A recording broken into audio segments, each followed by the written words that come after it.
Estás escuchando Arquitectura Radial. Muy buenas tardes, arqueoyentes. Nuevamente con ustedes en Arquitectura Radial, vía Zoom, mi compañero Cleiniel Morel y un servidor Luis Taveras. En esta ocasión estamos conversando con el regidor electo Franklin Ferreras. Hermanos, un placer y muy buenas tardes. Morel, buenas tardes. Sí, buenas tardes a todos. Como siempre, participando por aquí por Zoom.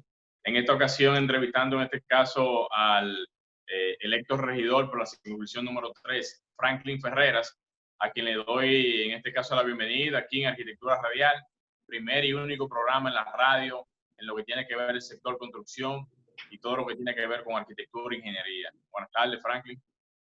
Saludo a Gleyber y Luis Taveras. De verdad que quiero felicitarles y agradecer la invitación a estar con ustedes. De verdad les felicito por su programa y por ser pioneros en estos asuntos de tener un programa que tiene que ver con construcción y que son arquitectos, sin embargo son arquitectos comunicadores, y de verdad que nosotros les felicitamos. Sí. Gracias. Muchísimas gracias.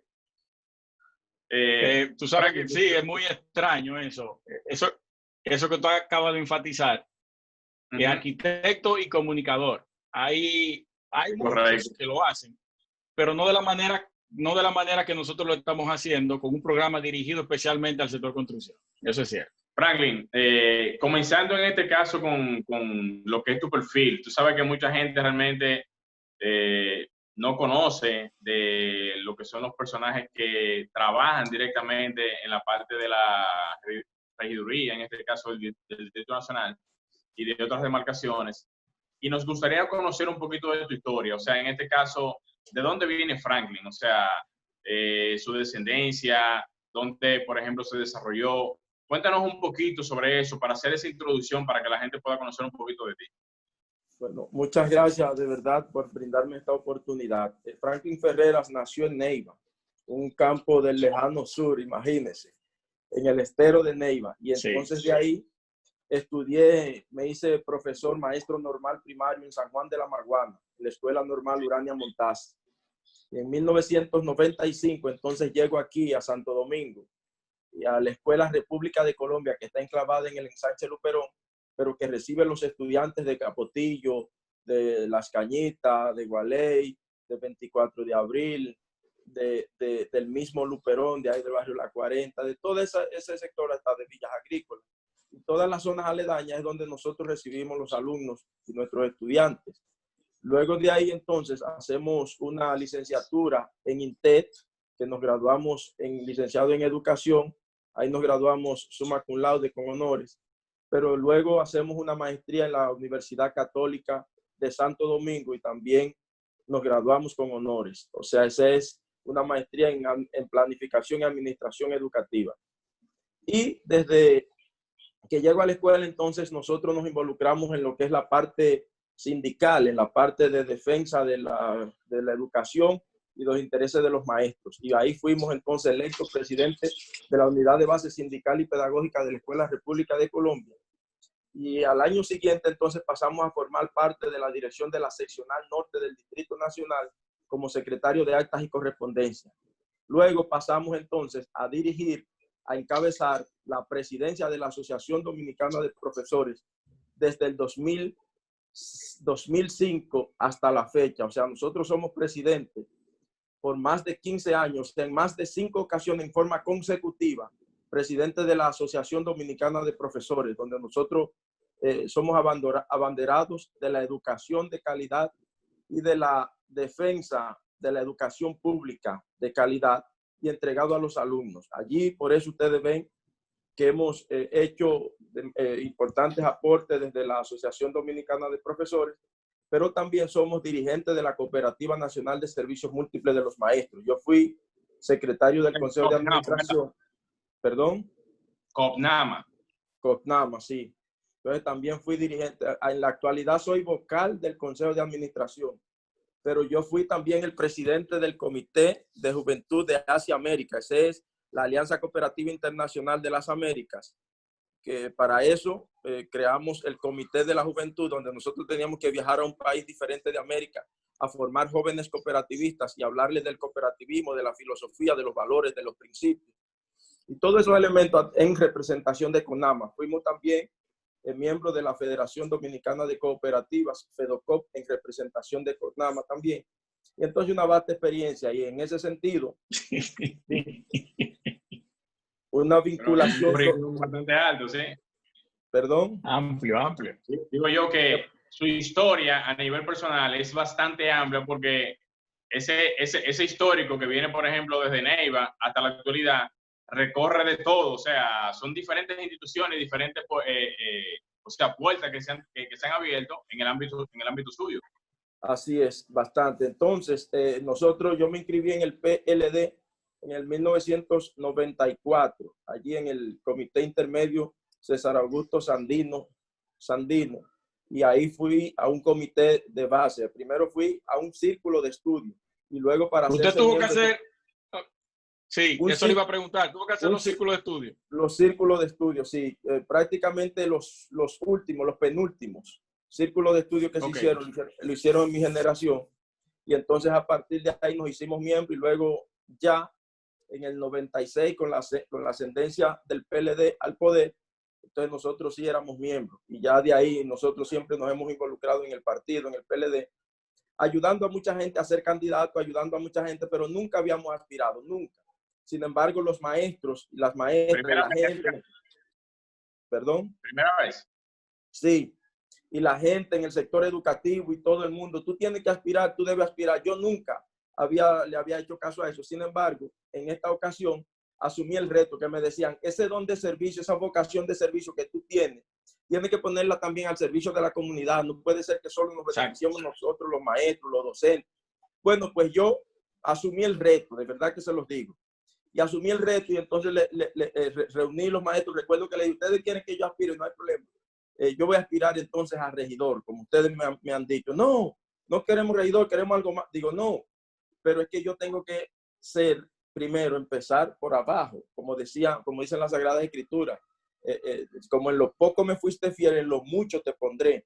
Si yo le decía, si yo no sirvo como regidor, después si aspiro a otra cosa, la gente no me va a elegir. Y hay que demostrar a la gente. En pocas palabras, si como regidor no funciona para otra posición, en este caso, la gente no le va a dar un criterio ni tampoco le va a dar la credibilidad de que pudo haber hecho algún tipo de trabajo, ¿verdad? Así es. Y entonces les dije, y entonces sacamos Franklin Ferreras, regidor diferente. Y empecé con regidor diferente porque la gente ni tan solo sabía lo que era un regidor. Y de verdad que para mí fue de mucha satisfacción el nosotros habernos convertido en esa candidatura, porque nos sirvió para hacer una labor de lo que nosotros somos, lo que nosotros sentimos y lo que a nosotros nos gusta, que es educar. Y fuimos educando a la gente. Pues bueno, les cuento, nos inscribimos de 48 candidatos que éramos en la circunscripción número 3 en el PLD. Nosotros salimos siendo el candidato más votado, el número 1. Nosotros sacamos más de 4,000 votos en la contienda interna. Y luego entonces cuando fuimos a la contienda... Eso fue para las primarias, ¿verdad? Sí, eso fue para las primarias. Y luego entonces cuando fuimos a las elecciones nacionales, nosotros fuimos también el candidato número 1 y el más votado nueva vez. Y yo debo decirles incluso, a nivel nacional, yo soy el candidato... Obviamente en tu circunscripción, es bueno contar esa parte ahí. Sí, en mi circunscripción, pero si nosotros vamos a todos los regidores del PLD a nivel nacional, yo soy el regidor número 2 a nivel nacional que sacó más votos en el PLD, solo seguido por un regidor de Villamella, y eso porque ellos ganaron. Si esas elecciones no se suspenden... ¿A quien usted se refiere, el de Villamella, perdone, es a Carlos Pérez? Sí. Carlos Pérez, que fue el más votado, sí. Sí. Solo él sacó más votos que nosotros en el PLD. Y luego nosotros fuimos el regidor más votado a nivel nacional del PLD. Y en la circunscripción número 3, en la mía, yo fui el más votado. O sea, en las primarias, pero también en las elecciones de marzo. Si en febrero esas elecciones no se suspenden, mire, pero ya la historia sería no, claro, ya, sí. La realidad es otra. De la realidad es interesante, Franklin. ¿Qué fue lo que continúe? ¿Qué fue lo que nosotros planteamos ahí en la campaña nuestra? Que yo lo primero que les dije a ellos es que un regidor tiene unas funciones claras, que la primera es la de representar, la de legislar y la de fiscalizar. O sea, una pregunta, Franklin, haciendo un paréntesis y disculpa que te interrumpa. En el caso tuyo, ¿tú tuviste que hacer algún tipo de trabajo de investigación para poderte documentar acerca de lo que es la posición? Porque si obviamente tú no habías participado nunca en un escenario como regidor y nunca habías aspirado, obviamente que tuviste que hacer un trabajo de investigación para documentarte de lo que era la fusión, porque yo sé que muchas veces cuando la gente se enfrenta a ese tipo de posición, tiene que estudiar el cargo, estudiar la posición. Pero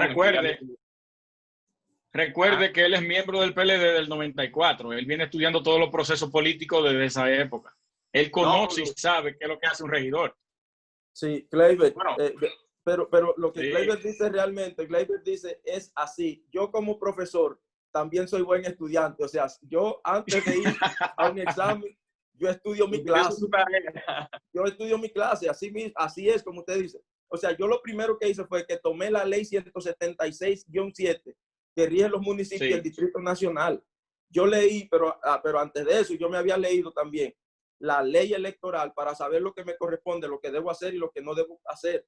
Y por eso, cuando vino la campaña, yo le dije incluso a mis compañeros, no acepto, y los reuní, no acepto que nadie, absolutamente nadie, me coloque un afiche en un poste del tendido eléctrico o en un árbol, nada de eso. Y yo no voy a hacer, o sea, la publicidad es todo yo lo cumplí como está establecido en la ley, como está establecido en los fundamentos legales. O sea, porque yo... ¿Y cómo usted controlaba eso? Porque usted sabe, hay gente que son roca izquierda, que no hacen lo que la gente le dice, porque, por ejemplo, alguien puede quizás agarrar un letrero, llevárselo y ponerlo donde quiera. ¿Cómo usted controlaba eso, por ejemplo? Sí, realmente se dieron esos casos. En algunos casos colocaron algunos afiches en los tendidos del poste eléctrico y tan pronto lo veían, entonces yo autorizaba incluso hasta mis compañeros regidores, yo lo tenía autorizado para que por favor los quiten y lo despeguen. O sea, de manera que cualquier persona mía que veía eso estaba autorizado a quitarlo los postes del tendido eléctrico. Porque nosotros tenemos que educar con el ejemplo. Eso, o sea, yo como maestro se lo he dicho y es lo que practico. Las palabras convencen, pero el ejemplo arrastra. O sea, usted es el primero que tiene que exponer el ejemplo, usted tiene que ser el modelo y como maestro, como docente, usted tiene que ser modelo de sus alumnos. Y eso es lo que yo pienso que nosotros debemos ser incluso también en la política, porque yo pienso que a la actividad política hay que darle un giro en la República Dominicana y en nuestro país. Sí, la política es maravillosa. Algunos actores que cometen sus errores y por eso le empañan así de la manera que está. Franklin, me encantó tu introducción, tu recorrido histórico, profesional y como persona docente. Ahora vámonos a la parte política y lo que tiene que ver a tus propuestas como regidor hacia la sala capitular del Distrito Nacional y en una circunscripción tan difícil como la 3, que para una gente poder optar por un cargo ahí tiene que invertir mucho cuarto, como se dice, porque lamentablemente es la circunscripción menos informada y más informal. Ahí tú tienes que convencer a la gente con un sinnúmero de cosas que no se hacen en la 1 ni en la 2. La 2 todavía está un poquito cruda. En una palabra. Sí. Nos gustaría escuchar cuáles son más o menos 1, 2 o 3 de tus propuestas que van a llegar a la alcaldía, a la sala capitular de regidores.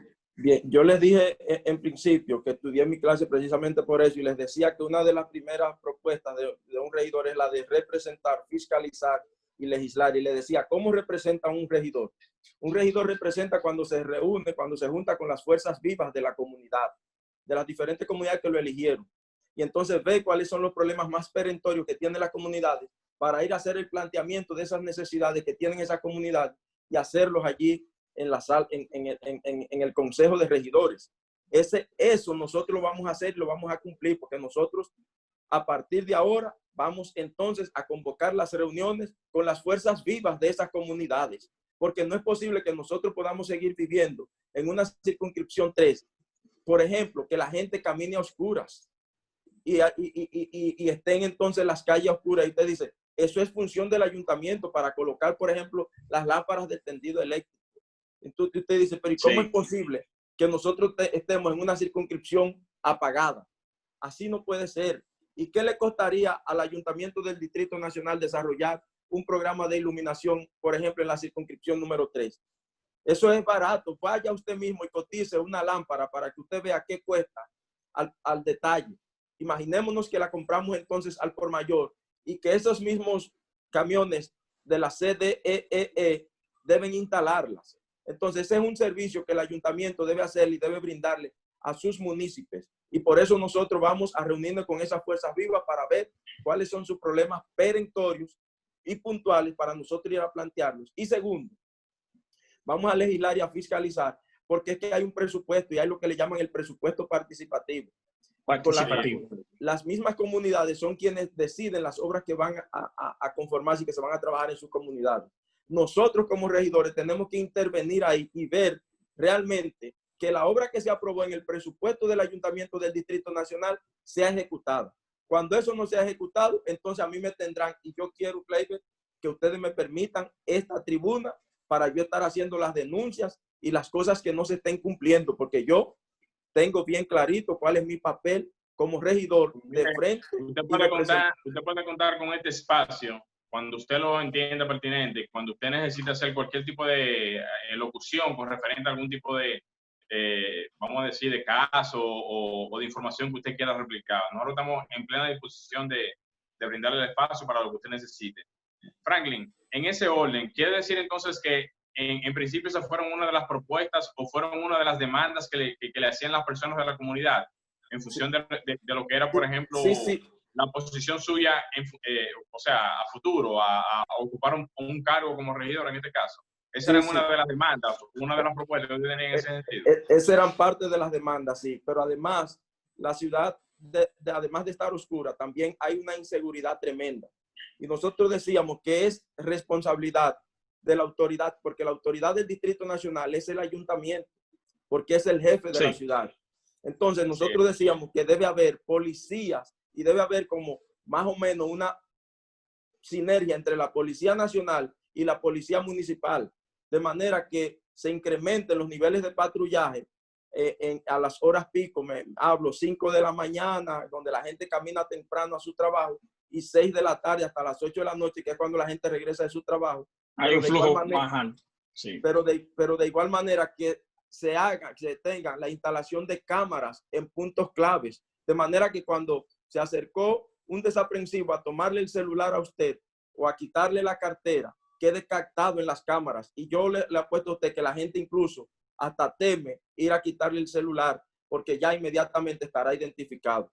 Esas son de las cosas que nosotros podemos ir aliviando la seguridad de la circunscripción, y fueron parte de nuestra propuesta y de las cosas que yo pienso que sí se pueden hacer y que sí podemos lograr.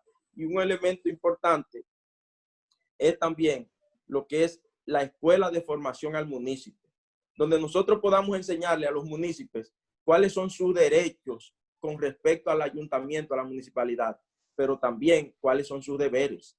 Que le digan entonces a qué hora va a sacar la basura, que no puede estar tirando la basura en cualquier lugar, que tiene que haber, pero claro, para eso también tiene que haber un ayuntamiento que cumpla con los horarios establecidos para que el camión pase, porque usted no me puede decir para la recogida.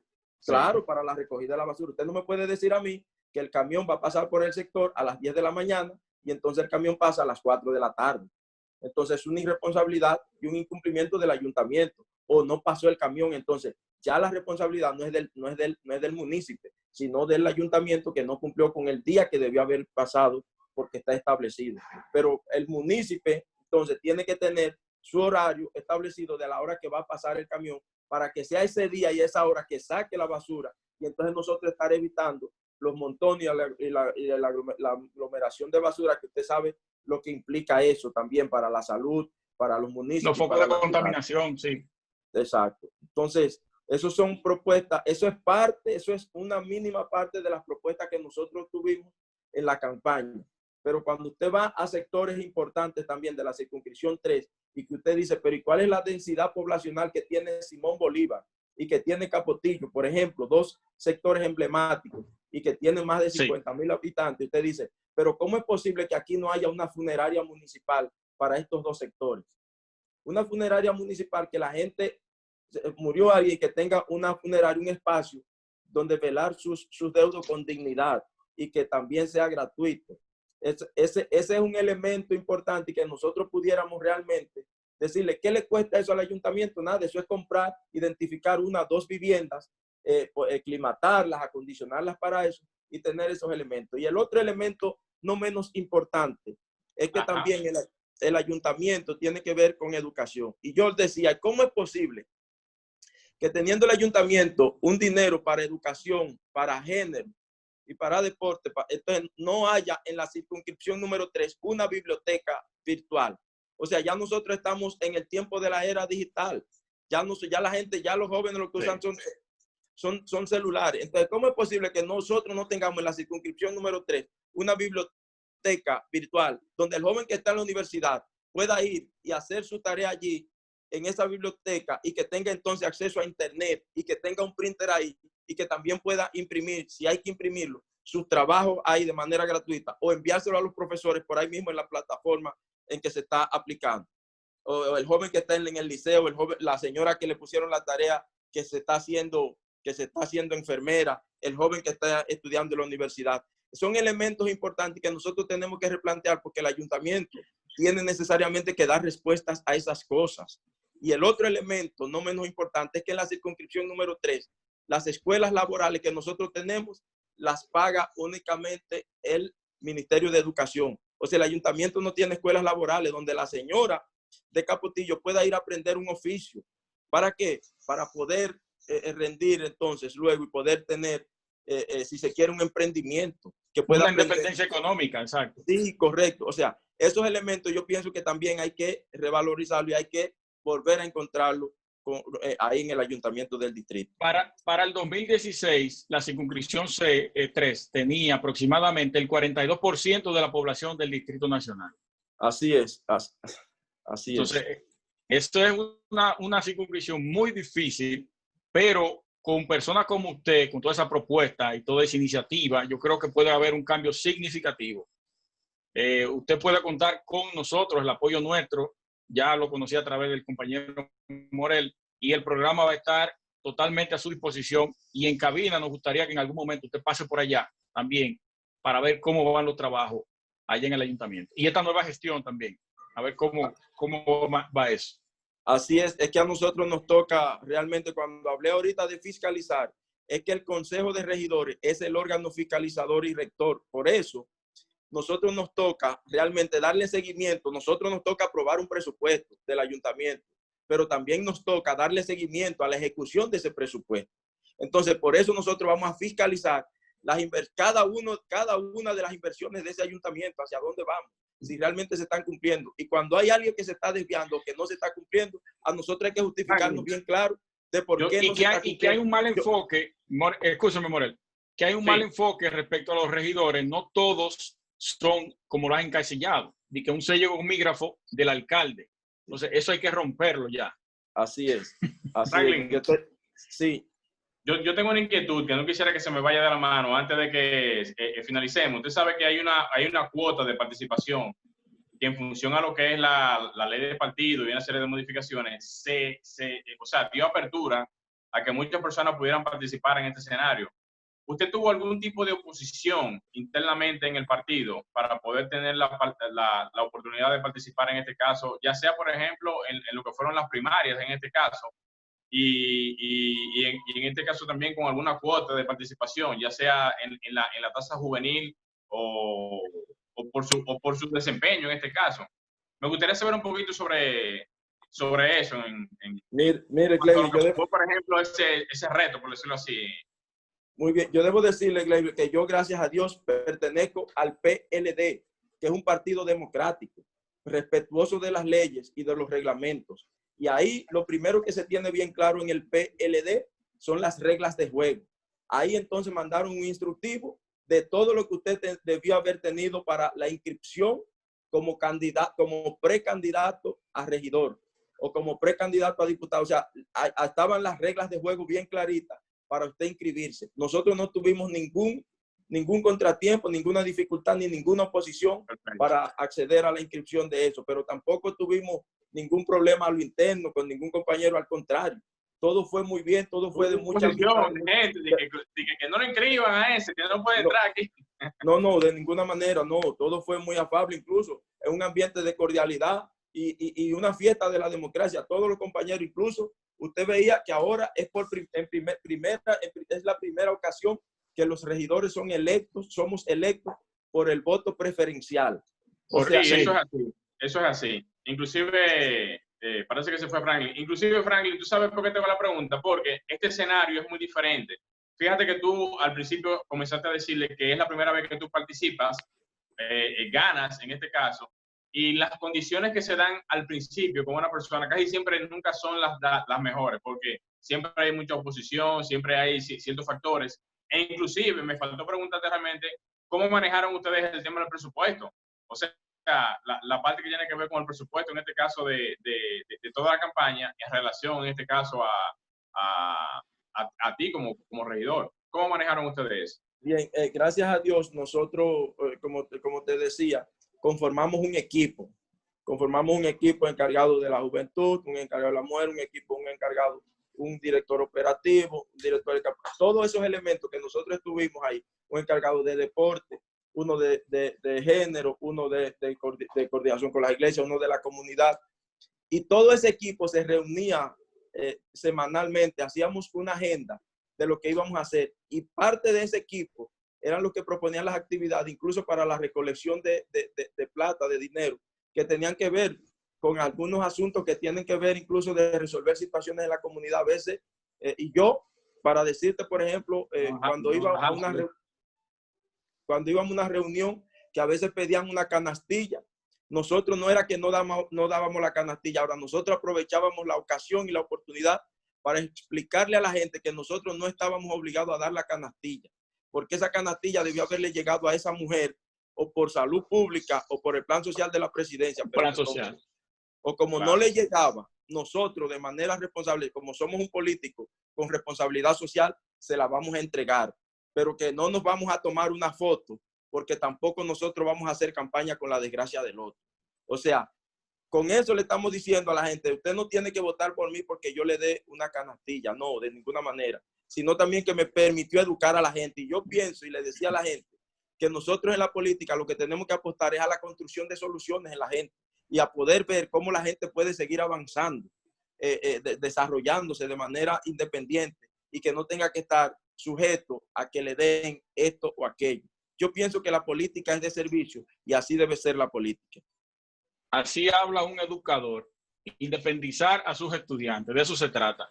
Y el papel usted lo está jugando perfectamente ahora. Usted tiene mi apoyo incondicional. Su discurso me acaba de convencer. Muchas gracias, hermano. Sí, vamos a ver qué pasa más adelante. Es que nos queda un minuto y medio. Vamos a resumir algo que usted quiera dejarle planteado a los oyentes de nuestro programa. Muy bien. Yo tengo bien claro. Sí. Yo tengo bien clarito, hermano, que los puestos únicamente tienen valor y sirven cuando usted los pone al servicio, a disposición de la gente. Si usted tiene un puesto y no lo puso a disposición de la gente, no lo puso a disposición al servicio de construir beneficios a las mayorías, entonces usted de nada le ha servido. Yo estoy consciente de eso y esa es la temática que yo practico y por eso estoy precisamente en la política. Por eso mi eslogan, regidor diferente, no es de eslogan, es que yo actúo así. Perfecto. Se nos quedó un tema muy interesante que me gustaría tratar más adelante con usted y es el de Domingo Sabio, que le compete directamente a usted a esa franja de la circunscripción número 3. Sí, después los hablaremos. Muy bien, Morel. muy bien. Nada, señores, a usted, Franklin, gracias por compartir un poco de su tiempo con nosotros y con nuestra audiencia. Esperamos cuando ya tengamos la oportunidad de estar en cabina, poder tenerlo por allá, para que ya en ese momento, cuando ya tengamos algún tipo de recorrido, en este caso de las participaciones de ustedes como regidores, podernos llevar un poquito de las experiencias y de las situaciones que se están dando por allá, pero ya en este caso en cabina con nosotros allá en la emisora. Colega Luis Taveras, ya será entonces hasta una próxima ocasión. Franklin, nuevamente gracias por compartir tu tiempo. Estás escuchando Arquitectura Radial.